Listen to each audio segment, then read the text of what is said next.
การบริการน้ำมันเสื้อไฟโดยเฉพาะน้ำมันก๊าซส่วนและแอดสั่งพิเศษอยู่สปป.ลาวตั้งแต่เกิดมีสภาพการความหุนแฮงอยู่ตะเว้นออกกลางส่งผลให้การสนองน้ำมันแก่ประชาชนบ่ปกติและประชาชนก็มีความแตกตื่นและกังวลต่อกับสถานการณ์พากันลังไหลไปต่อคิวใส่น้ำมันเป็นจำนวนหลายในแต่ละวันเฮ็ดให้ปั๊มน้ำมันแต่ละปั๊มมีความหนาแน่นบางปั๊มปิดบริการเนื่องจากสนองน้ำมันบ่ทันแต่บริษัทปิโตรเลียมเทรดดิ้งลาวมหาชนหรือปั๊มน้ำมันพลัสแม้นเป็นอีกปั๊มหนึ่งที่ยังคงพยายามนำเข้าน้ำมันเพื่อสนองประชาชนจนมาถึงปัจจุบันเห็นว่าสถานการณ์ของประชาชนมาใส่น้ำมันแม้นเริ่มเบาบางลงก่อนอาทิตย์ผ่านมาซึ่งทานคำพูดสมบูรณ์ผู้อำนวยการฝ่ายบริหารสินค้าบริษัทปิโตรเลียมเทรดดิ้งลาวมหาชนได้ให้สัมภาษณ์ในวันที่23 มีนาคม 2026ที่สำนักงานใหญ่บริษัทปิโตรเลียมเทรดดิ้งลาวมหาชนนครหลวงจันทร์ให้ฮู้ว่าปัจจุบันบริษัทปิโตรเลียมเทรดดิ้งลาวมหาชนยังนำเข้าน้ำมันเสื้อไฟจากต่างประเทศเป็นปกติถึงแม้นว่าจะมีสภาพการผลกระทบอยู่ภาคพื้นตะวันออกกลางแต่ย้อนบริษัทมีสัญญาซื้อขายระยะยาวกับผู้ให้บริการก็คือผู้ร่วมสัญญากับฝ่ายประเทศไทยสิงคโปร์มาเลเซียญี่ปุ่นและสาธารณรัฐเกาหลีซึ่งบริษัทพร้อมที่จะสนองน้ำมันให้สังคมตามความสามารถและยังนำเข้าน้ำมันทั่วประเทศทั้งก๊าซส่วนและแอดสั่งเฉลี่ยประมาณ5 ล้านลิตรต่ออาทิตย์ปัจจุบันปั๊มน้ำมันพลัสมีสาขาทั่วประเทศจำนวน105ปั๊มมีทั้งปั๊มที่บริษัทบริหารเอง30ปั๊มเหลือนั้นจะเป็นปั๊มของคู่ค้าของบริษัทซึ่งจะพยายามสนองน้ำมันอยู่แต่ละปั๊มโดยเฉพาะแมนปั๊มใหญ่และปั๊มที่อยู่เขตชุมชนตัวเมืองใหญ่นครหลวงจันทร์ส่วนต่างแขวงบริษัทก็ได้จัดส่งน้ำมันไปเรื่อยๆเพื่อบ่ให้ขาดเป็นต้นแขวงเวียงจันทร์อยู่เมืองวังเวียงเมืองพลโฮงเมืองกาสีแขวงสยามบุรีแขวงบุรีคำไซแขวงขมวนแขวงสวรรณเขตและแขวงจำปาสักสวัสดีข้าพเจ้าคำพุทธสมบูรณ์นะซึ่งเป็นผู้อำนวยการในการสนองสินค้าเนาะสมมือนี้หมายความว่าทางบริษัทของพวกเราก็ถือว่าได้ทำการสนองน้ำมันเข้าให้แก่บรรดาปั๊มของพวกเราที่เป็นบอกว่าจะเป็นปั๊มที่บริษัทบริหารเองหรือว่าปั๊มที่เป็นบริษัทปั๊มแฟรนไชส์ของพวกเราเนาะซึ่งปัจจุบันนี้ปั๊มที่เป็นของบริษัทนั้นอยู่ที่32ปั๊มก็ถือว่าพยายามเปิดให้บริการเป็นปกติเนาะและก็สำหรับปั๊มที่เป็นปั๊มแฟรนไชส์จำนวนหลายกว่า60กว่าปั๊มหันก็ถือว่าเขาพยายามเสิร์ฟเต็มที่เนาะแต่อาจก็จะมีคอมลาซ่าในการจัดส่งเนาะก็คือจัดส่งจากสั่งน้ำมันต้นทางของพวกเราเนาะซึ่งบอกว่าจะเป็นทางภาคเหนือเขาก็จะมีสั่งน้ำมันอยู่ที่เมืองเงินแข่งสยามบุรีเนาะสำหรับภาคกลางของพวกเราก็จะนครหลวงนะแล้วก็จะมีอยู่ในที่สั่งน้ำมันของแข่งบุรีคำไซสั่งน้ำมันอยู่ที่แข่งสวรรณเขตแล้วก็สั่งน้ำมันอยู่แข่งจำปาสักเนาะสำหรับภาคเหนือนอกจากนี้ก็ยังมีอยู่ในสั่งน้ำมันแข่งเสียงขวางและก็สั่งน้ำมันของแข่งหัวพันก็ถือว่าเป็นจุดหลักที่เราพยายามสุ่มใส่ในการสนองน้ำมันเข้าปั๊มให้ทุกๆปั๊มหันได้มีน้ำมันให้บริการโปร่งสนในปัจจุบันนี้ครับแน่นอนเนาะทุกคนในสภาพประกาศเป็นจังซี่ทุกคนกับคนสมไส้ว่าสันซาต่างก็มีความตกตื่นตกใจว่าสันซาที่จะเห็นว่าเนื่องด้วยการเสพข่าวบอกเรื่องอาการฟังข่าวอีกอย่างที่เฮ็ดให้คิดว่าน้ำมันจะขาดจริงๆแล้วน้ำมันเฉพาะบริษัทเนาะเฉพาะทางบริษัทปิโตรเลียมเทรดดิ้งลาวของพวกเขามันถือว่ายังมีความสามารถในการนำเข้าเป็นปกตินะเพราะว่าพวกเขาได้รับการสนองที่ดีจากทางผู้สนองเขาจากต่างประเทศนั่นที่ว่าก็ยังมีการสนองให้เขาปกติต่างแต่ว่าในเมื่อหลายๆปั๊มปิดแต่ว่าปั๊มเขาเปิดฉะนั้นจะเห็นว่าทราฟฟิกหลายๆหรือว่าลูกค้าจำนวนหลายก็ต้องได้ต่อคิวเข้าที่ใช้เพื่อจะเข้าใช้บริการที่ปั๊มของพวกเขาเนาะแม่นเนาะเพราะถือว่าบรรดาปั๊มที่อยู่หัวเมืองใหญ่ต่างๆถือว่าเขาก็ยังสนองเป็นปกติตามรอบเวียนของการส่งน้ำมันเนาะต่างก็คือทานหู้ละหลายๆปั๊มอาจจะปิดไปเนาะอาจจะบ่แม่นปั๊มแบรนด์ของเขาในเมื่อหลายปั๊มปิดฉะนั้นปั๊มละของพวกเขาก็จะเห็นว่าหรือว่าปั๊มอื่นๆที่เปิดเนี่ยลูกค้าก็จะหลายขึ้นย้อนว่าปั๊มหลายๆปั๊มมันปิดให้บริการสำหรับปั๊มที่เป็นปั๊มที่บริษัทบริหารเองถือว่ายังเปิดให้บริการปกติเนาะอาจจะมีแบบปิดในบางช่วงในของมือเนาะก็ย้อนว่าน้ำมันมันหมดแล้วก็ท่ากันส่งน้ำมันจากสั่งน้ำมันเพื่อมาหาปั๊มน้ำมันเนาะ แผนต่อไปของพวกเฮาก็แม่นพวกเฮาได้ร่วมมือกับทางภาครัฐเนาะบ่ว่าจะเป็นทางกระทรวงการค้าแล้วก็ทางกระทรวงการเงินเนาะในการที่จะเสาะหาแหล่งน้ำมันจากแหล่งที่ 3 ประเทศที่3ดังที่พวกเฮาเคยนำเข้ามาบ่ว่าจะเป็นจากทางฝั่งของอื่นๆเข้ามาทางฝั่งเวียดนามเพื่อนำน้ำมันเข้าเป็นล็อตใหญ่เนาะนำมาทางเรือหั่นมาลงที่สร้างน้ำมันที่พวกเฮาเซาอยู่ที่ประเทศเวียดนามแล้วก็ขนส่งจากเวียดนามเข้ามาประเทศลาวอันนี้ก็จะเป็นอีก2ทางหนึงที่พวกเฮากำลังพยายามเฮ็ดเวียกอย่างหนักร่วมกับทางภาครัฐอยู่ณปัจจุบันอยากให้ทุกคนช่วยกันประหยัดว่าซั่นซะเนาะเพราะว่าแน่นอนสภาวะอากาศมันเป็นแบบนี้นะการประหยัดถือว่าเป็นสิ่งที่ดีที่สุดเนาะบ่ว่าจะเป็นการใช้รถร่วมกันเนาะเดินทางร่วมกันประชุมทางไกลบ่หรือว่า work from home บ่หรือว่าใช้รถทางเลือกอื่นๆเนาะเพื่อเป็นการช่วยประหยัดและเฮ็ดให้สถานการณ์ในการสนองน้ำมันเชื้อไฟอยู่ในประเทศนั้นมีความมั่นคงนะ จากสถานการณ์ต่อคิวใส่น้ำมันและเฮ็ดให้แต่ละปั๊มหนาแน่นในระยะผ่านมาจนถึงปัจจุบันภาคส่วนที่น่าเห็นใจที่สุดนอกจากประชาชนแล้วก็แม่นพนักงานตามปั๊มต่างๆที่ยืนให้บริการประชาชนหรือลูกค้าที่มาเติมน้ำมันจนบ่มีเวลาได้พักผ่อนและพัดเปลี่ยนการกินข้าวเพื่อเฮ็ดให้การบริการต่อเนื่องซึ่งพนักงานปั๊มน้ำมันพลัสให้สัมภาษณ์ว่าในอาทิตย์ผ่านมาแม่นเป็นระยะที่หนักหน่วงที่สุดที่ให้บริการใส่น้ำมันเนื่องจากคนมาต่อแถวเป็นจำนวนหลายเฮ็ดให้การบริการยุ่งยากจึงอยากฝากถึงสังคมให้เข้าใจผู้บริการและขอให้รักษามารยาทการเข้าคิวใส่น้ำมันทั้งให้เกียรติซึ่งกันและกันเพื่อการบริการจะได้สะดวกว่องไวขึ้นข้าพเจ้าซื้อเท่าผู้โค้งเนาะเป็นพนักงานอยู่ปั๊มพัดพ้นท่านหนึ่งแล้วก็บ่อันนี้เบาบางแน่แล้วช่วง4-5 มื้อช่วง4 มื้อมานี่มันรถก็บ่ติดขัดเพราะบันไดมีแต่อยากให้พวกลูกค้ามาใส่น้ำมันเติมน้ำมันนี่อยากให้มีสติว่าบ่ไผก่อนเขาก่อนพามดังเขาดังบ่ญาติแซงกันให้ใจเย็นๆมีแต่ว่าฝากถึงลูกค้าเฮามาใส่น้ำมันเนาะมีแต่ว่าให้ใจเย็นๆนั่นแหละว่าเฮาก็ทั้งพนักงานเฮาก็เมื่อยทั้งพวกเจ้าก็แลดฮอดแดดยังย่ำท่านะให้ใจเย็นๆมีสตินำกันให้มาก่อนเขาก่อนจังซี่แหละมีแต่ว่าฝากถึงลูกค้าปั๊มของเฮาได้เปิดทุกมื้อปกติสำหรับแผนการสนองน้ำมันในต่อหน้าทั้งบริษัทได้เฮ็ดเวียกร่วมกับกระทรวงอุตสาหกรรมและการค้าและกระทรวงการเงินเพื่อซอกหาแหล่งน้ำมันจากต่างประเทศเข้ามาเพิ่มเติมก็คือประเทศที่ 3โดยจะนำเข้ามาแบบเป็นเรือและรถขนาดใหญ่ปัจจุบันได้มีการเจรจาซื้อขายกับคู่ค้าที่เป็นพันธมิตรโดยได้รับการช่วยเหลือและอำนวยความสะดวกจากกระทรวงการเงินกระทรวงอุตสาหกรรมและการค้าโดยกระทรวงการต่างประเทศเป็นขวดต่อให้บริษัทจัดซื้อจัดหาน้ำมันจากประเทศที่ 3เข้ามาลาวเฮาถ้าหากมีผลสำเร็จบริษัทจะนำเข้าผ่านทางเรือของประเทศเวียดนามในตอนบ่ายของวันที่23 มีนาคม 2026ท่านอาสพังทองศรีพันดอนเลขาคณะบริหารงานภาคนครหลวงจันทร์พร้อมด้วยท่านศิริราชทงศิลป์ทองเพ็งประธานคณะกรรมการปกครองนครหลวงจันทร์และคณะได้ลงติดตามช่วยเหลือและแก้ไขผลกระทบภัยธรรมชาติพายุฤดูร้อนและหมากเห็บตกอย่างรุนแรงอยู่หลายบ้านในขอบเขตเมืองศรีโคตะบองซึ่งส่งผลกระทบเฮ็ดให้บ้านเรือนของพ่อแม่ประชาชนเสียหายหนักและสร้างความยุ่งยากต่อชีวิตการเป็นอยู่โดยเบื้องต้นได้ลงไปห้องการบ้านเวียงคำในโอกาสนี้คณะรับผิดชอบแต่ละภาคส่วนก็คือบรรดาแผนกการก็ได้ร่วมกันประกอบคำคิดคำเห็นเพื่อแก้ไขแต่ละปัญหาเป็นต้นไฟฟ้าน้ำประปาอุปกรณ์แรงงานอาหารสุขภาพการศึกษาสิ่งแวดล้อมตลอดฮอดการประเมินความเสียหายวิธีการช่วยเหลือแบบเร่งด่วนและแก้ไขยาวนานจากนั้นท่านอาสพังทองศรีพันดอนก็ได้มีคำเห็นให้ทิศชี้นำในการแก้ไขปัญหาดังกล่าวอย่างรีบด่วนโดยเฉพาะแก้ไขปัญหาเบื้องต้นเกี่ยวกับการสนองระบบไฟฟ้าน้ำประปาให้กลับมาใช้ได้อย่างปกติเพื่อช่วยแบ่งเบาความยุ่งยากของประชาชนให้ลดน้อยลงพร้อมทั้งเน้นให้แต่งตั้งคณะรับผิดชอบอย่างละเอียดกลุ่มเกี่ยวเพื่อร่วมกันประสานงานในการแก้ไขอย่างเป็นระบบกลุ่มเกี่ยวและว่องไวเพื่อหลีกเลี่ยงการโยนปัญหาความรับผิดชอบให้กันแนะใส่ให้ประชาชนได้รับการช่วยเหลืออย่างเป็นรูปธรรม และกลับมาใช้ชีวิตอย่างเป็นปกติโดยไว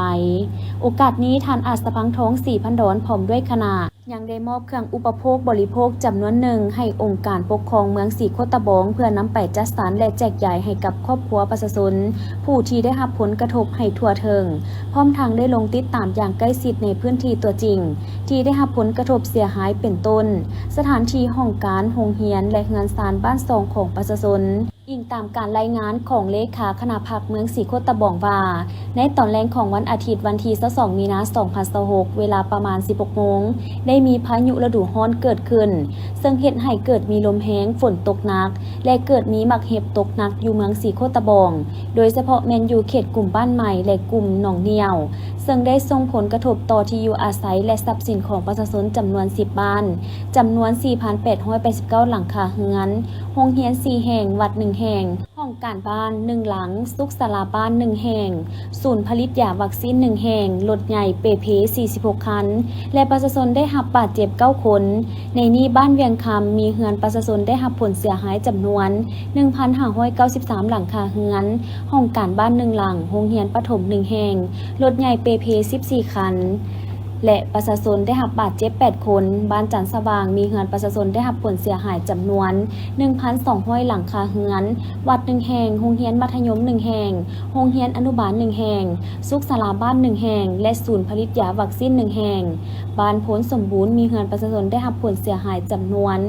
430 หลังคาเรือนรถใหญ่เปเพ 30 คันบ้านตัดทองได้รับผลกระทบ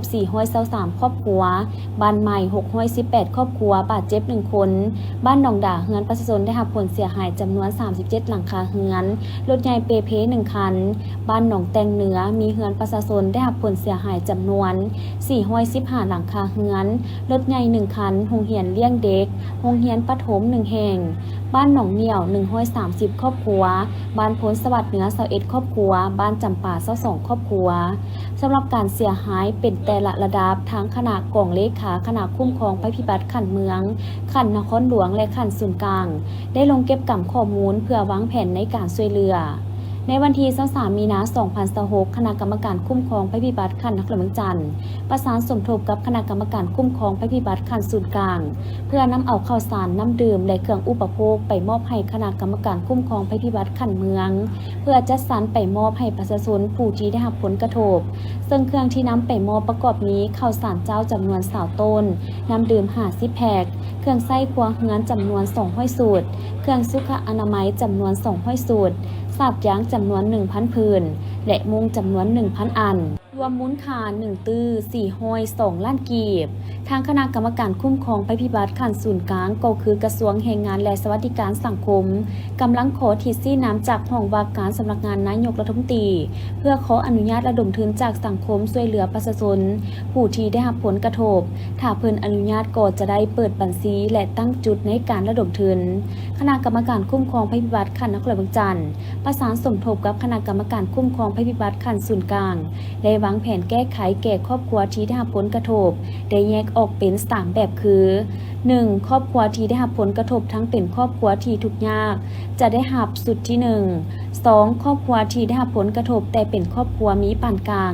สามารถช่วยตนเองได้จะได้รับสุดที่ 2 3. ครอบครัวที่ได้รับผลกระทบแต่เป็นครอบครัวกุ้มกินมีเศรษฐกิจดีและสามารถช่วยตนเองได้จะได้รับสุดที่ 3สำหรับแผนทิศทางแก้ไขแม้นจะได้สมทบกับกรมสังคมสงเคราะห์กระทรวงแรงงานและสวัสดิการสังคมในนามกองเลขาคณะกรรมการคุ้มครองภัยพิบัติขันศูนย์กลางเพื่อเก็บกำข้อมูลและวางแผนในการฟื้นฟูชีวิตการเป็นอยู่ของประชาชนให้กลับสู่สภาพปกติในวันที่22 มีนาคม 2026 เวลาประมาณ 16:30 นาทีได้เกิดมีพายุฤดูร้อนเกิดขึ้นมีลมแห้งฝนตกหนักและเกิดมีหมักเห็บตกเป็นจำนวนหลายอยู่เมืองสีโคตะบองนครหลวงวิจันทร์โดยเฉพาะแม่นอยู่กลุ่มบ้านใหม่และกลุ่มหนองเหนียวรวมมีจำนวน7บ้านที่ได้รับผลกระทบซึ่งเฮ็ดให้เฮือนซานบ้านซองและทรัพย์สินของประชาชนต่างๆได้รับความเสียหายเป็นจำนวนหลายผ่านการเก็บกำข้อมูลในเบื้องต้นของเมืองสามารถสั่งรวมได้คือ 1. บ้านเวียงคำเฮือนซานประชาชนได้รับความเสียหาย 1,593 หลังคาเรือนรถใหญ่เปเพจำนวน14คันห้องการบ้าน1หลังโรงเรียนประถมบ้านเวียงคำ1หลังมีคนได้รับบาดเจ็บ8คนเข้าห้องหมอ3คน 2. บ้านพลสมบูรณ์เฮือนสารประชาชนได้รับความเสียหาย200กว่าหลังคาเรือนรถใหญ่30คัน 3. บ้านหนองดาเฮือนสารประชาชนได้รับความเสียหาย27หลังคาเรือนรถใหญ่1คัน 4. บ้านตาดทองเฮือนสารประชาชนได้รับผลกระทบจำนวน808หลังคาเรือน 5. บ้านจันทร์สว่างเฮือนสารประชาชนได้รับความเสียหาย 1,669 หลังคาเรือนรถใหญ่วัด1หลังโรงเรียนมส1แห่งโรงเรียนอนุบาล1แห่งสุขศาลาบานจันทร์สว่าง1แห่งศูนย์ผลิตยาวัคซีน1แห่ง 6. บ้านหนองแตกเหนือเฮือนสารประชาชนได้รับผลกระทบจำนวน45หลังคาเรือนรถใหญ่1คันโรงเรียนเลี้ยงเด็กโรงเรียนประถม1แห่ง 7. บ้านใหม่เฮือนสารประชาชนได้รับผลกระทบจำนวน200กว่าหลังคาเรือนบาดเจ็บ1คนสั่งรวมผลเสียหายทั้งหมดมี 4,542 ครอบครัวเจ้าท่านผู้ชมที่เคารพและเฮาก็ยังอยู่ที่ภาพบรรยากาศของลมพายุที่พัดผ่านเข้ามาอยู่เขตเมืองสีโคตะบองเห็นได้ว่าหลายครอบครัวแม้นถูกผลกระทบจากพายุฤดูร้อนดังกล่าวและก็ยังต้องการความช่วยเหลือจากพ่อแม่ประชาชนเป็นจำนวนหลายตั้งแต่เกิดภัยธรรมชาติพายุฝนมักเห็บตกกระทบใส่เหือนประชาชนเปเพและเสียหายหนักแต่วันที่22มีนาคม2026ผ่านมา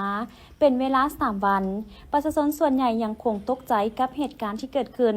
เนื่องจากบ่เคยพบพ่อมาก่อนหลายครอบครัวหลังคาเปเพเสียหายหมดหลังเหลือเพียงโครงสร้างบางหลังคาก็ปะไว้ยังบ่มีเงินได้ซ่อมแปลงส่วนบางหลังคาก็อาศัยเอาผ้าบัดหรือผ้าทั่วไปมาปกคลุมหลังคาเพื่อแก้ไขฉุกเฉินไว้บังแดดบังฝนชั่วคราวเนื่องจากยังบ่มีเงินซื้อกระเบื้องหรือสังกะสีมาซ่อมแปลงประชาชนผู้ที่ได้รับผลกระทบอยู่บ้านเวียงคำหอม13เมืองสีโคตะบองได้ให้สัมภาษณ์ต่อทีมงานข่าวของพวกเขาเล่าถึงเหตุการณ์และยะพายุหมักเห็บตกว่าในขณะนั้นแม่นได้อุ้มหลานแล้วแล่นเพื่อหาบอนลบหมักเห็บย่านตกใส่ตนเองและหลานเนื่องจากว่าหลังคาเฮือนบ่สามารถป้องกันหมักเห็บได้บางคนก็เข้าไปลี่อยู่ก้องโตะก้องเตียงนอนหรือมุมเฮือนที่คิดว่าปลอดภัยเจออันเป็นหันค่อยอาบหลานน้อยจับนุ่งเสื้อได้สองแขนมันติงกับเริ่มเน็กเพื่อมันดอกกระโพนลมมาเขาเห็นตกมาเฮ็ดลงทัดทิศเดี๋ยวฝ่าอุ้มหลานเราก็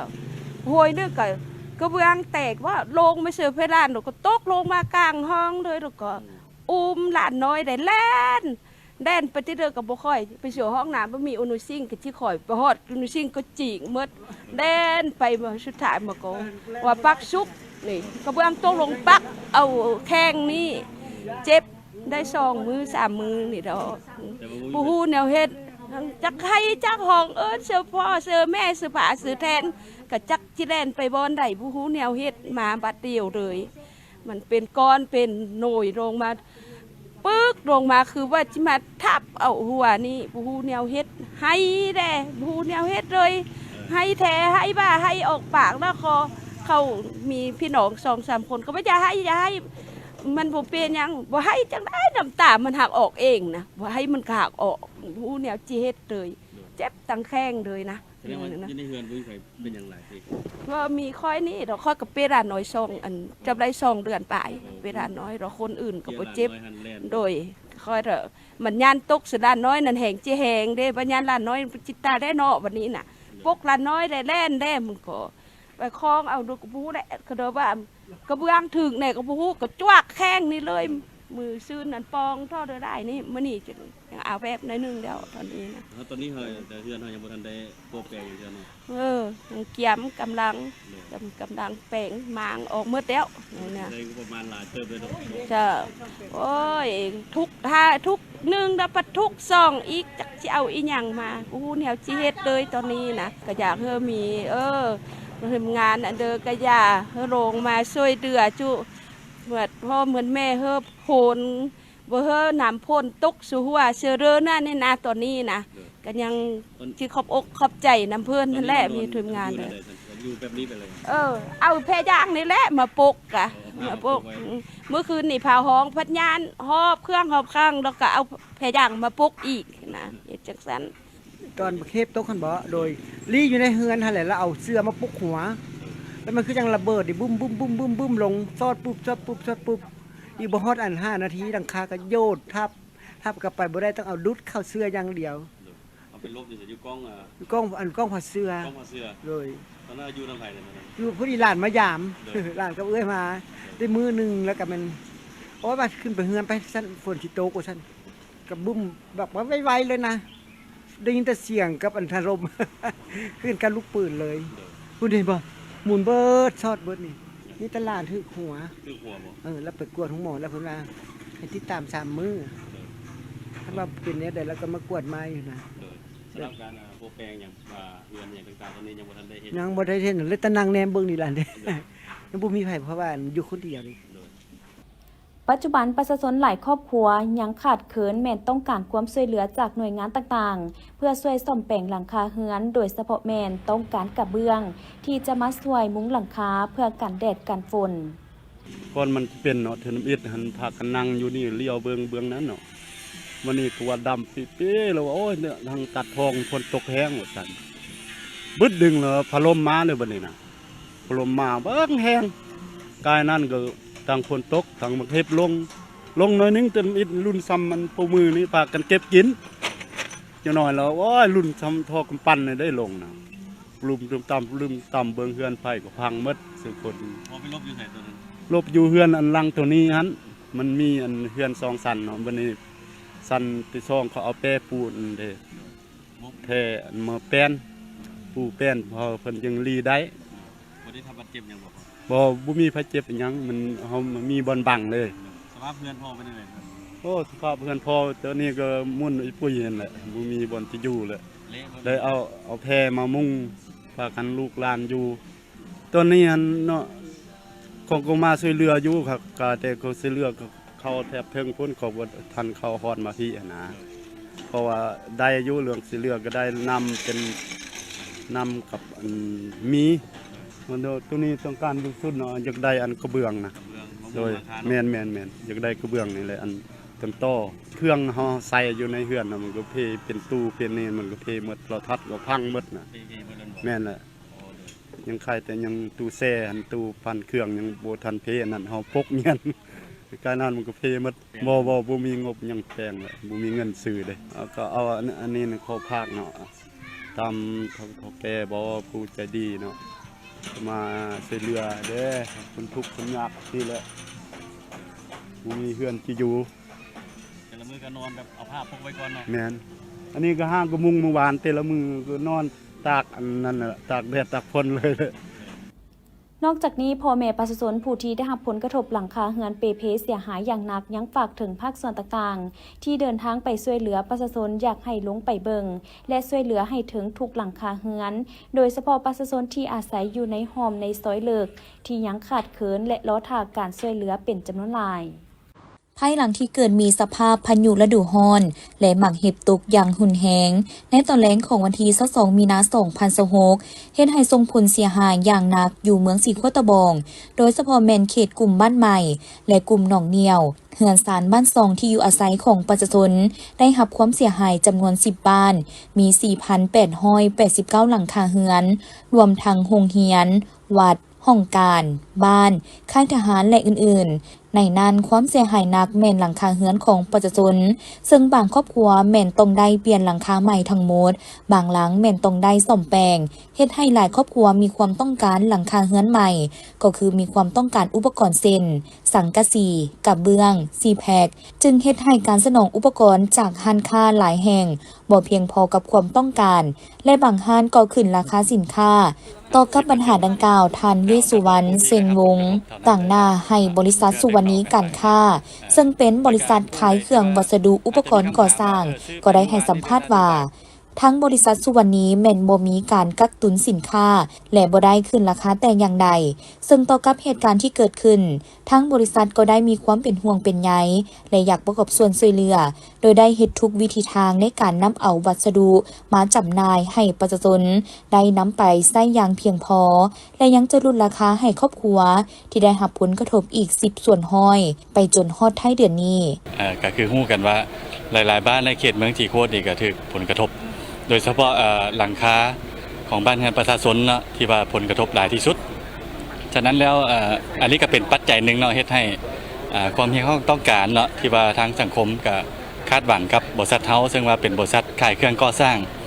วัสดุตกแต่งงานภายในงานครบวงจรต่างๆเนาะก็ถือว่าเฮามีสต็อกสินค้าที่ว่าเป็นประเภทหลังคาจำนวนหลายนะแต่ว่าณปัจจุบันความต้องการนี่ก็ถือว่าหลายกว่าจากที่ว่าขายปกตินะก็เฮ็ดให้มีห่างเสียงจากทางสังคมหลายๆด้านเนาะว่ามาซื้อเครื่องกับห้างสุวรรณีแล้วเครื่องขาดเครื่องบ่พอหรือว่ามีการปรับเครื่องขึ้นบ่อันนี้ข้าพเจ้าขออนุญาตชี้แจงในเบื้องต้นคือดังนี้เนาะ1มาแม่นราคาสินค้าประเภทหลังคาของเฮาณตอนนี้ก็ถือว่าบ่ได้มีการปรับจริงขึ้นนะประเภทหลังคาจนกว่าจะเบิดเดือนนี้นะก็คือฮู้กันว่าเฮาจะบ่ได้ปรับตามราคาทั่วไปที่ท้องตลาดก็จะปรับนะอันนี้เฮาก็บ่ทราบได้ว่าห้างใดมีการปรับขึ้นปรับแนวใดแดเนาะอันนี้บ่ฮู้เนาะก็ถือว่าห้างเฮายังขายปกติราคาตามป้ายปกตินะอันที่2ก็คือสินค้ามันอาจจะขาดไปในบาง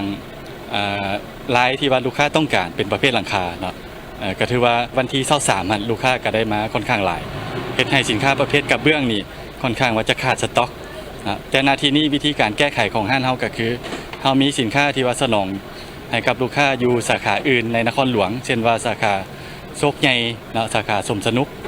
แล้วก็สาขาบนต้องแต่ว่าการยังบ่พอนะการยังบ่พอเพราะว่าขายฮอดมื้อนี้ก็บ่พอก็เลยว่ามีการที่ว่าได้สั่งสินค้ามาจากสาขาปากสันนะซึ่งมื้อเช้านี้ก็ได้มาฮอดแล้วก็ได้มาฮอดมื้ออื่นอีกเที่ยวหนึ่งนะแต่ก็คาดว่าก็ยังบ่เพียงพออยู่นะฉะนั้นแล้วเฮาก็มีการที่ว่าสั่งตรงจากโรงงานที่ว่าเป็นประเทศเพื่อนบ้านท่านอาจจะเข้าในอาทิตย์หน้าหรือว่าอาทิตย์ต่อๆไปนะอันนี้เฮาก็ได้ออเดอร์เพิ่มขึ้นเป็นพิเศษจากที่สต็อกปกตินะและอันที่3ก็คือสำหรับพ่อแม่น้องประชาชนนะที่ว่าเดือดร้อนเฮาก็มีการที่ว่าแบ่งเบาความทุกข์ร้อนเนาะก็คือผู้ใดที่ว่ามีความทุกข์ร้อนที่ว่าเป็นประเภทหลังคาเนาะเพิ่นไปซื้อเครื่องประเภทหลังคานี่ทั้งบริษัทเฮาเพิ่นมีนโยบายลดเปอร์เซ็นต์ให้ 10% นะ 10% ก็คือผู้ใดที่ว่าไปซื้อก็ต้องขอแยกห้องได้นิดนึงรบกวนถ่ายรูปภาพหลังคาเนาะไปอ้างอิงให้กับบริษัทเฮาจะได้มีการลดเปอร์เซ็นต์ให้ประเภทหลังคานะ 10% เจ้าเฉพาะผู้ที่ได้รับผลกระทบเท่านั้นเด้อเจ้านะเพื่อแบ่งเบากันไปเนาะแล้วก็ผู้ใดที่ว่าอาจจะมีคำถามว่าซื้อไปเมื่อวานนี้เดือนนโยบายบ่ทันมาฮอดมื้อนี้ก็คือมีการที่ว่าได้เอาบินมาเสนอสามารถย้อนหลังได้นะนับตั้งแต่วันที่23เดือน3 2026นี้ฮอดวันที่31นะอันนี้เป็นนโยบายเบื้องต้นส่วนนโยบายอื่นๆเนาะเพิ่นอาจจะมีมาภายหลังนะแต่ว่าเฮาก็แบ่งเบาเบื้องต้นช่วยพ่อแม่พี่น้องประชาชนที่ว่าเดือดร้อนในเขตเมืองสีโคตรนี่เป็นหลัก ท้าวเวสสุวรรณเสิงห์วงศ์อย่างใดฝากถึงครอบครัวผู้ที่ได้รับผลกระทบทั้งบริษัทสุวรรณีจะช่วยทุกวิธีทางเพื่อสนองวัสดุให้ได้ตามความต้องการพร้อมทั้งจะนำเข้าวัสดุก็คือหลังคากระเบื้องซีแพคสังกะสีต่างๆเข้ามาจำหน่ายให้ในราคาเก่าและลดราคาให้ทุกครอบครัวที่ได้รับผลกระทบท่านวีรศักดิ์จุนดาราหัวหน้ากลุ่มอุตุนิยมและอุทกศาสตร์ได้รายงานให้ฮู้เกี่ยวกับสภาพการจัดตั้งปฏิบัติวิการอุตุนิยมและอุทกศาสตร์ตลอดระยะ72ปีต่อพิธีดังกล่าวว่ากลุ่มอุตุนิยมและอุทกศาสตร์ในเมื่อก่อนเอิ้นว่ากลุ่มอุตุนิยมวิทยาได้รับการสร้างขึ้นในปี 1954 และได้เข้าเป็นสมาชิกองค์การอุตุนิยมโลกในปี 1955 เป็นต้นมาภายหลังประเทศชาติได้รับการปลดปล่อยในปี 1975 ได้เปลี่ยนชื่อเป็นกรมอุตุนิยมและอุทกศาสตร์ในหลายปีที่ผ่านมาสาธารณรัฐประชาธิปไตยประชาชนลาวได้ประเสริญกับภัยพิบัติทางธรรมชาติหลายครั้งซึ่งเฮ็ดให้เกิดการสูญเสียอย่างหลวงหลายต่อชีวิตทรัพย์สินและเศรษฐกิจของประเทศผลกระทบและการเกิดภัยพิบัติทางธรรมชาติเหล่านี้เป็นการย้ำเตือนว่าการมีข้อมูลการพยากรณ์และมีระบบเตือนภัยล่วงหน้าครบสุดและทันสมัยจึงสามารถลดพรการสูญเสียจากผลกระทบภัยพิบัติทางธรรมชาติได้ดังนั้นบทบาทของกรมอุตุนิยมและอุทกศาสตร์จึงมีความสำคัญสูงในการพยากรณ์อากาศการแจ้งเตือนพายุและน้ำท่วมการติดตามกฎการแผ่นดินไหวการสนับสนุนข้อมูลสำหรับการบินอุตุเกษตรการปลูกฝังและเลี้ยงสัตว์ รวมทั้งการปฏิบัติพันธสากลและการร่วมมือระหว่างประเทศในการสนองข้อมูลโดยเฉพาะการร่วมมือกับองค์การอุตุนิยมโลกคณะกรรมการลมพายุไต้ฝุ่นและบรรดาประเทศเพื่อนมิตรใกล้เคียงตลอดระยะ72 ปีผ่านมาพวกเขาได้สืบต่อสร้างความเข้มแข็งและนำใช้เทคนิควิทยาศาสตร์อย่างต่อเนื่องเข้าในขงเขตเวียกงานอุตุนิยมและอุทกศาสตร์ในระหว่างซุ้มปี 1975 หา 2000 พวกเขามีสถานีอุตุนิยมจำนวน 11 แห่งสถานีอุทกศาสตร์ 13 แห่งมาฮอดปัจจุบันได้มีสถานีอุตุนิยม 108 สถานีสถานีอุทกศาสตร์ 115 สถานีสถานีแผ่นดินไหว22 สถานีและสถานีเรดาร์ 2 สถานีพิธีเฉลิมฉลองวันสั่งตั้งกรมอุตุนิยมและอุทกศาสตร์ครบรอบ 72 ปีครั้งนี้ได้จัดขึ้นในวันที่ 24 มีนาคม 2026 อยู่กรมดังกล่าวโดยการเข้าร่วมของท่านจันทเนศ บัวลภารองรัฐมนตรีกระทรวงเกษตรกรรมและสิ่งแวดล้อมมีหัวหน้ากรมห้องกรมและภาคส่วนเกี่ยวข้องเข้าร่วมในวันที่ 27 มีนาคม 2026 ท่านทองลุ้นศรีสุริตเลขาธิการใหญ่คณะบริหารงานศูนย์กลางภาคประธานประเทศแห่งสาธารณรัฐประชาธิปไตยประชาชนลาวได้ลงเยี่ยมยามประชาชนที่ถูกผลกระทบจากพายุฤดูร้อนพายุหมักเห็บที่เกิดขึ้นอยู่2เมืองของนครหลวงเวียงจันทน์โดยการต้อนรับของท่านอาจสะพังทองศรีพันดรเลขาคณะบริหารงานภาคนครหลวงเวียงจันทน์พร้อมด้วยคณะและประชาชนเข้าร่วมอยู่ที่ห้องการบ้านเวียงคำเมืองศรีโคตะบองและได้รับฟังการรายงานโดยย่อสภาพผลกระทบการแก้ไขการช่วยเหลือขอสะดวกขอยุ่งยากจากทานศิริราชทงศิลป์ทองเพ็งประธานคณะกรรมการปกครองนครหลวงเวียงจันทน์ซึ่งผู้ที่ได้รับผลกระทบทั้งหมด 6,277 หลังคาเรือนโรงเรียน 11 แห่งในนี้เมืองศรีโคตะบองได้รับความเสียหาย 10 บ้านจำนวน 5,455 หลังคาโรงเรียน 11 แห่งวัด 2 แห่งห้องการบ้าน 1 หลังสุขศาลาบ้าน 1 แห่งศูนย์ผลิตยาวัคซีน 1 แห่งรถใหญ่เปเพ53 คันและประชาชนได้รับบาดเจ็บ 9 คนเมืองนาไซทองมี 8 บ้านจำนวน822หลังคาเรือนซึ่งหนักที่สุดแม่น1บ้านเวียงคำมีเรือนประชาชนเสียหายจำนวน 1,593 หลังคาเรือน 2. บ้านจันทร์สว่างมีเรือนประชาชนเสียหายจำนวน 1,669 หลังคาเรือนผ่านการลงกวดกาเก็บกำข้อมูลเห็นว่ามีปัญหายุ่งยากต้องได้สุ่มใส่ในการแก้ไขเป็นต้นแมนปัญหาไฟฟ้าเสาไฟฟ้าและสายไฟได้รับผลกระทบปัญหาน้ำประปามาบ่เพียงพอระบบอินเทอร์เน็ตถูกตัดขาดสถานที่พักเซาบ่เพียงพอขาดแรงงานในการปรับปรุงซ่อมแปลงกระเบื้องสังกะสีขาดตลาดอุปกรณ์เครื่องใช้ในเฮือนเปเพและอื่นๆโดยผ่านการชี้นำอย่างใกล้ชิดของสหายเลขาคณะบริหารงานพรรคนครหลวงเวียงจันทน์แม้ได้มีการแบ่งความรับผิดชอบภายในคณะพรรคและได้มอบหมายให้คณะกรรมการคุ้มครองภัยพิบัติขันนครหลวงเวียงจันทน์และขันเมืองลงแก้ไขและช่วยเหลือพ่อแม่ประชาชนได้จัดสรรขนน้ำสะอาดให้แก่ประชาชนโดยนำไส้รถขนน้ำ5 คันสามารถสนองน้ำได้6 เที่ยวต่อมือต่อคันได้นำไส้กำลังสาวหนุ่มอาสาสมัครจำนวน130 คนลงไปช่วยเก็บเมียนวัสดุสิ่งเศษเหลือสำเร็จหลังคาเรือนและพร้อมซ่อมแปลงหลังคาเรือนช่วยประชาชนได้แต่งตั้งทีมแพทย์2 ทีมเข้าประจำการเพื่อช่วยเหลือฉุกเฉินให้บริการแก่ประชาชนอยู่2 จุดคือห้องการบ้านเวียงคำและบ้านจันทร์สว่างมาฮอดปัจจุบันได้มีบรรดาองค์การปกครองแขวงจาก 17 แขวงให้การช่วยเหลือเป็นเงินมูลค่ารวมทั้งหมด 1.5 ตื้อกว่ากีบจากนั้นทานทองลุ้นศรีสุริตยังได้กล่าวแสดงความเป็นห่วงเป็นใยและให้กำลังใจต่อผู้ที่ได้รับผลกระทบพร้อมทั้งย่องยอต่อทุกภาคส่วนที่ได้ให้การช่วยเหลือและเอาใจใส่ปฏิบัติหน้าที่อย่างเต็มกำลังของทุกหน่วยงานเพื่อช่วยเหลือผู้ที่ได้รับผลกระทบดังกล่าวพร้อมเรียกร้องให้ภาคส่วนรับผิดชอบเอาใจใส่ร่วมมือกันนำพาแก้ไขช่วยเหลือผู้ที่ได้รับผลกระทบและความเสียหายต่างๆให้สำเร็จโดยไวในโอกาสลงมาครั้งนี้ทานทองลุ้นศรีสุริตยังได้ตั้งหน้าให้รัฐบาลมอบเงินช่วยเหลือในการแก้ไขผลกระทบจำนวน3 ตื้อกีบโดยตั้งหน้าฮับของท่านอาจสะพังทองศรีพันดรพร้อมด้วยคณะพิเศษการลงมาครั้งนี้ยังได้มีนโยบายพิเศษให้ครอบครัวที่ได้รับผลกระทบทั้งหมดโดยบ่ให้เสียค่าไฟฟ้าน้ำประปาเป็นระยะเวลา3 เดือนพร้อมทั้งได้มอบเงินให้58 ครอบครัวที่ได้รับผลกระทบที่มีความทุกข์ยากขัดเขินอีกด้วย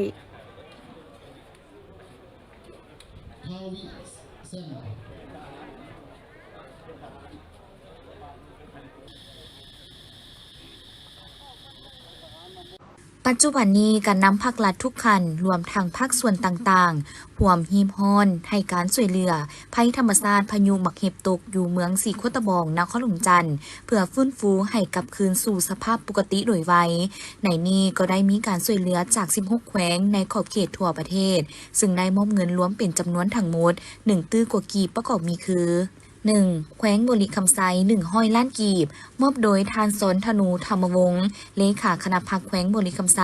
2. แขวงจำปาสัก100 ล้านกีบมอบโดยทานอรุณไซสุนราชเลขาคณะพรรคแขวงจำปาสัก 3. แขวงสวรรณเขต100 ล้านกีบมอบโดยทานบุญโจมอุบลประเสริฐเลขาคณะพรรคแขวงสวรรณเขต 4. แขวงขมวน100 ล้านกีบมอบโดยทานไสสนาโคตรภูทรเลขาคณะพรรคแขวงขมวน 5. แขวงอุดมไซ100 ล้านกีบมอบโดยทานบุญคงลาเจียมพรเลขาคณะพรรคแขวงอุดมไซ 6. แขวงบ่อแก้ว100 ล้านกีบมอบโดยทานพลจัตวาแป้นคำบุตรจันแพงเลขาคณะพรรคแขวงบ่อแก้ว 7. แขวงเวียงจันทน์100 ล้านกีบมอบโดยทานภูธนูเพชรไสสมบัติเลขาคณะพรรคแขวงเวียงจันทน์ 8. แขวงพงสาลี100 ล้านกีบมอบโดยทานพ้นตีสมพรมิตรพรเลขาคณะพรรคแขวงพงสาลี 9. แขวงหลวงพระบาง100 ล้านกีบมอบโดยทานบุญเรือนมณีวงศ์เลขาคณะพรรคแขวงหลวงพระบาง 10. แขวงอัตตปือ100 ล้านกีบมอบโดยทานบุญถึงดวงสวรรค์เลขาคณะพรรคแขวงอัตตปือ 11. แขวงหัวพัน50 ล้านกีบมอบโดยทานพุทธพันธ์แก้ววงไซเลขาคณะพรรคแขวงหัวพันธ์ 12. แขวงสารวัน80 ล้านกีบมอบโดยทานดาววงผ่อนแก้วเลขาคณะพรรคแขวงสารวัน 13. แขวงเซกอง100 ล้านกีบมอบโดยทานบุญลายบุตรีเลขาคณะพรรคแขวงเซกอง 14. แขวงหลวงน้ำทา100 ล้านกีบมอบโดยทานพลโทค้ำกิ่งผุยลามณีวงศ์เลขาคณะพรรคแขวงหลวงน้ำทา 15. แขวงสยบุรี100 ล้านกีบมอบโดยทานเพ็งนิรันดร์คำพันเพ็งเลขาคณะพรรคแขวงสยบุรี 16. แขวงเสียงขวางมอบ100 ล้านกีบในระหว่างวันที่21หา22มีนาผ่านมาอยู่ที่วัดบูรพาไสยารามบ้านนนทองเมืองไซธานีนครเมืองจันทน์ได้จัดงานบุญสมโภชพระพุทธรูปและยกยอดสอบฟ้าใส่หอพระพุทธรูปใหญ่โดยการนำพาของพระอาจารย์ภูเงินพิลาวันหรือพระอาจารย์เอ็มฮอยเจ้าอธิการวัดบูรพาไสยารามร่วมกับอำนาจการปกครองบ้านและให้ความเมตตาเข้าร่วมของพระเถระนุเถระคณะบริหารงานองค์การพุทธศาสนาสัมพันธ์เมืองไซธานีองค์การพุทธศาสนาสัมพันธ์เขตอ้อมคางการนำภาครัฐตลอดฮอดชาวพุทธศาสนิกชนเข้าร่วมโดยเมื่อทำอิฐวันที่21มีนาได้นำพาชาวพุทธศาสนิกชนห่างหากะเกียมและหับโมทนาทานตลอดทั้งวันจนมาฮอดตอนแลงเวลา 19:00 นได้นำพาหับศีลบวชพราหมณ์และก้าวเข้าสู่พิธีสมโภชพระพุทธรูปตลอดทั้งคืนต่อมาในตอนเช้าวันที่22มีนาเวลา 8:00 นได้เต้าโฮมพ่อแม่ประชาชนชาวพุทธร่วมพิธีตักบาตรแด่พระสงฆ์สามเณรถวายต้นปาลมีหับพรหยาดน้ำพร้อมทั้งแห่ยอดเสาฟ้าอ้อมศาลาก่อนยกใส่หอพระพุทธรูปใหญ่ที่เต็มไปด้วยบรรยากาศคึกคืนม่วนซื่นที่มีชาวพุทธศาสนิกชนเดินทางมาร่วมทำบุญจากหลากหลายสารทิศทั้งภายในและประเทศเพื่อนบ้านจุดประสงค์ที่เราได้จัดบุญคืนนี้ก็เพื่อจะได้สร้างหอพระที่ยังบ่ทันสำเร็จเนาะแล้วก็ศาลาเนี่ยที่ว่ามันเป๋มันเพ่เราจะได้ปฏิสังขรณ์ใหม่สารันอาจารย์ก็ยังขาดหลายอันหลายอย่างอยู่เนาะเพราะว่าที่เป็นเล็กยังนักขอกลังค่าดูสิ่งต่างๆยังขาดหลายอันอยู่ก็จึงได้ประกาศข่าวออกตนญาติโยมทุกคนทุกฐานทั้งภายในและต่างประเทศมาร่วมสร้างน้ำกันคนละเล็กคนละน้อยคนละหอยคนละพันตามกำลังศรัทธาขอน้อมนมัสการและเจริญพรพระอาจารย์ก็ขอฝากถึงออกตนญาติโยมทุกฐานทุกคนทั้งภายในและต่างประเทศทั้งหลายให้มีศรัทธามาลาให้มีศรัทธามาลามีจิตหนึ่งใจเดียวกันจะมาร่วมสร้างอุปโมทนานำคณะสงฆ์พ่อแม่ครูบาอาจารย์วัดบุรพาสัญญารามบาทนุ่งเกาะเมืองไซธานีนครหลวงเวียงจันทน์ก็เจริญพรได้ตามกำลังศรัทธาสาธุ ในงานครั้งนี้นอกจากจะได้เห็นชาวพุทธเดินทางมาร่วมจากหลากหลายสารทิศแล้ว ยังเห็นได้ถึงความสามัคคีของประชาชนชาวบ้านโนนทองที่ให้ความสำคัญต่องานบุญพร้อมเพรียงกันกักเกียมจัดแจงสถานที่และเดินทางมาร่วมทำบุญจนเฮ็ดให้งานสำเร็จไปด้วยดี กระสันมื้อนี้ก็ถือว่าเป็นมื้อดีหนึงที่ได้ว่าจะจัดงานสมโพธิพระขึ้นเพื่อหาสมทบทุนหอนเพื่อสร้างและรับเนาะเพื่อปฏิสังขรณ์ที่ว่าโครงหลังคาที่ว่าองค์พระใหญ่ที่บ่ทันได้สำเร็จกระสันก็ได้เรียกร้องทั้งพ่อแม่ประชาชนที่บ้านไกลและไกลถึงญาติพี่น้องบ่ว่าอยู่ภายในประเทศและต่างประเทศก็ได้มาได้สมทบทุนหอนเพื่อสร้างหลังคาดังกล่าวเพื่อให้มันสำเร็จกระสันทั้งข้าพเจ้ากันในนามต่างหน้าก็บ่มีหยังก็ขอแสดงความขอบมกขอบใจเนาะทั้งพ่อแม่ประชาชนผู้อยู่ใกล้และไกลทั้งอยู่ต่างประเทศและภายในประเทศที่ได้มาเป็นเจ้าภาพเจ้าศรัทธาก็บ่มีหยังก็ขออวยไสพร ผู้ที่ได้มาเป็นเจ้าภาพเจ้าศรัทธาก็จงมีสุขภาพเข้มแข็งมีพลามัยอันสมบูรณ์และสำเร็จในหน้าที่เวียกงาน สำหรับชาวพุทธศาสนิกชนท่านใดผู้ที่มีจิตใจเลื่อมใสศรัทธาอยากร่วมทำบุญช่วยพัฒนาและสืบต่อสร้างหอพระพุทธรูปที่พร้อมสร้างปัจจุบันตามกำลังศรัทธาแม้นสามารถเดินทางมาติดตามเบิงและร่วมถวายสร้างได้ตลอดระยะการก่อสร้างและคาดว่าจะให้สำเร็จก่อนระยะปีใหม่แล้วที่จะมาถึงนี้จัดขึ้นในวันที่26 มีนาคม 2026 ที่ห้องหมอดังกล่าวโดยการเข้าร่วมของทานพูนแก้วเหล่าอินรองประธานคณะกรรมการปกครองแขวงหลวงน้ำทาผู้ชี้นำของเขตเศรษฐกิจดร.เตียงสมรพรประเสริฐหัวหน้าแผนกสาธารณสุขแขวงดร.บุญมีศรีสุพรรณอำนวยการห้องหมอแขวงท่านนางเสงวอนทังผู้อำนวยการบริษัทไซมังกรการยาจำกัดผู้เดียวมีบรรดาภาคส่วนที่เกี่ยวข้องเข้าร่วมดร.เตียงสมรพรประเสริฐได้กล่าวว่าแม้นขีดหมายและมักผลแห่งการร่วมมือระหว่างภาครัฐและเอกชนก็คือห้องหมอแขวงหลวงน้ำทากับบริษัทไซมังกรการยาจำกัดผู้เดียวในการปฏิบัติโครงการร่วมมือด้านการบริการด้านการแพทย์เกี่ยวกับเครื่องกวดและบ่งมติพยาธิด้วย CT สแกนที่ได้เปิดนำไซอย่างเป็นทางการในครั้งนี้แม่นบัตร9บุกทะลุ1ในการพันขยายยุทธศาสตร์แผนพัฒนาเศรษฐกิจสังคมแห่งชาติก็คือแผนพัฒนาเวียกงานสาธารณสุข5 ปีครั้งที่ 10โดยการสอดคล้องกับกฎหมายว่าด้วยการส่งเสริมการลงทุนกฎหมายว่าด้วยการปิ่นปัวมาตรา22ว่าด้วยการปิ่นปัวของรัฐร่วมมือกับเอกชนและตามคำขวัญกระทรวงสาธารณสุขที่ว่า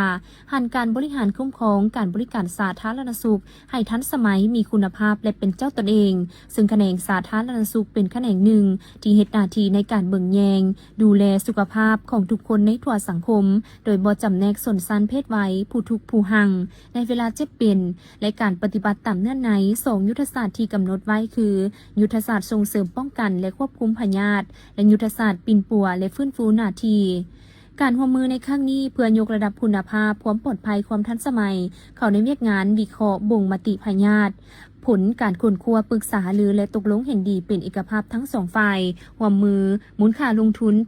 8,770 ตื้อกว่ากีบฝ่ายรัฐแผนกสาธารณสุขประกอบส่วนด้านตึกอาคารสถานที่บอนจอดรถบุคลากรการแพทย์หมอสิ่งอำนวยความสะดวกต่างๆมูลค่า870 ล้านกีบฝ่ายเอกชนลงทุนเครื่อง CT สแกน16 Silent System ยี่ห้อ Nusoft พร้อมอุปกรณ์ครบสุดมูลค่า 395,000 ดอลลาร์สหรัฐทางนี้ก็เพื่อส่วยให้ห้องหมอแขวงมีเครื่องมือที่ทันสมัยได้มาตรฐานสากลทั้งเป็นการสั่งและรับเข้างบประมาณของแขวงโดยรัฐจะได้รับส่วนแบ่ง20%ส่วนห้อยจากค่าบริการในแต่ละครั้งสิ่งสำคัญที่สุดแม้นประชาชนจะได้รับการกวดวิเคราะห์ที่มีความชัดเจนลุดพ้นการส่งคนเจ็บไปทางไกลและได้รับการบริการเสมอภาพยุติธรรมพร้อมทั้งเป็นการประกอบส่วนยกระดับเวียกงานสาธารณสุขแขวงหลวงน้ำทาให้ก้าวไปสู่ทันสมัยรับใช้สังคมโดยเฉพาะเมนแขวงหลวงน้ำทาและแขวงใกล้เคียงจากนั้นทั้งสองฝ่ายก็ได้ตัดแถบผ้าเปิดพิธีนำไส้เครื่องกวดและบ่งมติพยาธิด้วยเครื่อง CT สแกนร่วมกันอย่างเป็นทางการในวันที่26 มีนาคม 2026ทานสันติภาพพรหมวิหารรองนายกรัฐมนตรีกระทรวงการเงินในน้ำต่างหน้าให้แก่รัฐบาลสาธารณรัฐประชาธิปไตยประชาชนลาว ก็คือคณะนำกระทรวงการเงินได้ต้อนรับอย่างอบอุ่นมายังทานมาสตุคันดะประธานธนาคารพัฒนาอาซี ADB พร้อมด้วยคณะที่เดินทางมาเยี่ยมยามและเคลื่อนไหวเฮ็ดเวียกอยู่สาธารณรัฐประชาธิปไตยประชาชนลาวอย่างเป็นทางการซึ่งเป็นครั้งทำอิฐนับแต่ทานได้รับการแต่งตั้งเป็นประธาน ADB โอกาสนี้ทานสันติภาพพรหมวิหารได้รายงานให้ทราบว่าธนาคารพัฒนาอาซีที่ได้ให้ความเอาใจใส่และสุขอยู่สาธารณรัฐประชาธิปไตยประชาชนลาวนับแต่ประเทศเฮาได้มีส่วนร่วมและเป็นสมาชิก ADB แต่ปี 1966 เป็นต้นมาซึ่งย้ำใดสาธารณรัฐประชาธิปไตยประชาชนลาวถือว่า ADB เป็นคู่ร่วมมือเพื่อการพัฒนาที่สำคัญที่ได้ให้การช่วยเหลือสนับสนุนและประกอบส่วนต่างๆเข้าในภารกิจสร้างสรรค์พัฒนาประเทศมาโดยตลอดโดยทานได้ตีราคาการพบปะในครั้งนี้เป็นโอกาสไม้ตีอันดีและมีความหมายอันสำคัญในการสืบต่อเพิ่มทวีการร่วมมือและแลกเปลี่ยนถอดถอนบทเรียนและอย่าผ่านมาเพื่อแก้ไขปัญหาข้อคงข้างต่างๆเพื่อสุขอยู่การร่วมมือสองฝ่ายให้มีผลสำเร็จเป็นก้าวๆในต่อหน้าจากนั้นทานมาสตุคันดะก็ได้มีคำเห็นว่าเพื่อส่งเสริมการขยายทางด้านเศรษฐกิจและการพัฒนาแบบยืนยงโดยเน้นใส่ความต้องการทางด้านสังคมและการพัฒนาผ่าน3หน้าเวียกบุริมสิทธิ์คือการส่งเสริมเวียกงานการเงินสีเขียวและยืนยงเพิ่มทวีความเสมอภาพในการเข้าถึงการบริการและการบรรลุเวียกงานการป้องกันการเปลี่ยนแปลงสภาพดินฟ้าอากาศพร้อมนั้นทานยังได้ส่งเสริมการพัฒนาพื้นฐานโครงสร้างเส้นการคมนาคมขนส่งด้านพลังงานเพื่อสร้างความเข้มแข็งในการเสื่อมโตและการเสื่อมโยงด้านเศรษฐกิจกับภาคพื้นนอกนี้ก็ได้เน้นส่งเสริมการพัฒนาทรัพยากรมนุษย์ผ่านระบบการศึกษาและการฝึกอบรมเพื่อรับประกันตอบสนองความต้องการของตลาดแรงงานเคียงคู่กับการส่งเสริมการลงทุนของภาคเอกชนโดยการปรับปรุงสภาพแวดล้อมเพื่อกระตุ้นการลงทุนให้เพิ่มขึ้นจัดขึ้นในวันที่26 มีนาคม 2026 อยู่เมืองแก้วอุดมแกร่งเวียงจันทร์โดยการเป็นประธานร่วมของทานคำพันธ์บุญภาคมรองรัฐมนตรีกระทรวงยุติธรรมทานจันทเนศบัวละพารองรัฐมนตรีกระทรวงเกษตรกรรมและสิ่งแวดล้อมมีผู้ต่างหน้าจากของว่าการกระทรวงคณะรับผิดชอบสร้างทางดำรัดและพนักงานเข้าร่วมกองประชุมครั้งนี้ได้ค้นคว้าปรึกษาหรือเกี่ยวกับเนื้อในทางดำรัดว่าด้วยการเซาและสัมปทานที่ดินของรัฐเพื่อเฮ็ดให้มีเนื้อในครบถ้วนสมบูรณ์และรัดกุมขึ้นตื่มซึ่งในกล่องประชุมก็ได้มีการสนทนาและแลกเปลี่ยนความคิดเห็นใส่ทางดำรัดฉบับนี้อย่างคงไปคงมาและมีขบวนฝดฟื้นสมควร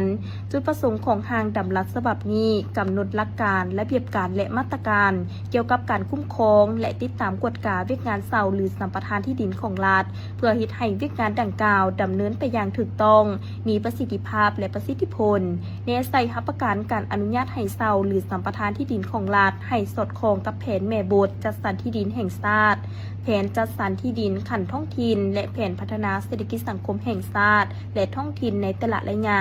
ทั้งเป็นการส่งเสริมการลงทุนและการสร้างแหล่งรายรับเข้างบประมาณแห่งรัฐประกอบส่วนเข้าในการพัฒนาเศรษฐกิจสังคมของชาติตามที่สีเขียวและยืนยงการเซาที่ดินของรัฐแม้นการตกลงระหว่างองค์การรัฐกับผู้เซาเพื่อนำใช้ที่ดินเข้าในกิจการใดหนึ่งตามสัญญาและกฎหมายเซ็นการค้าการบริการสาธารณประโยชน์บ่อนอยู่อาศัยสำนักงานองค์การการท่องเที่ยวการกีฬาการทูตและการจัดตั้งสากลการสัมปทานที่ดินของรัฐแม้นการอนุญาตของรัฐให้ผู้ขอสัมปทานที่ดินนำใช้ที่ดินในพื้นที่ใดหนึ่งที่รัฐได้จัดสรรเพื่อดำเนินกิจการลงทุนสัมปทานตามสัญญาและกฎหมายเซ็นในแขนงกสิกรรมปลูกไม้แหล่งท่องเที่ยวแบบอนุรักษ์เขตอุตสาหกรรมหรือนิคมอุตสาหกรรมเขตเศรษฐกิจพิเศษเขตเศรษฐกิจเฉพาะการพัฒนาเป็นตัวเมืองใหม่ทั้งด่วนเขตโลจิสติกท่าบกท่าเรือทางรถไฟสนามบินการพัฒนาแหล่งพลังงานไฟฟ้าการขุดค้นบ่อแห่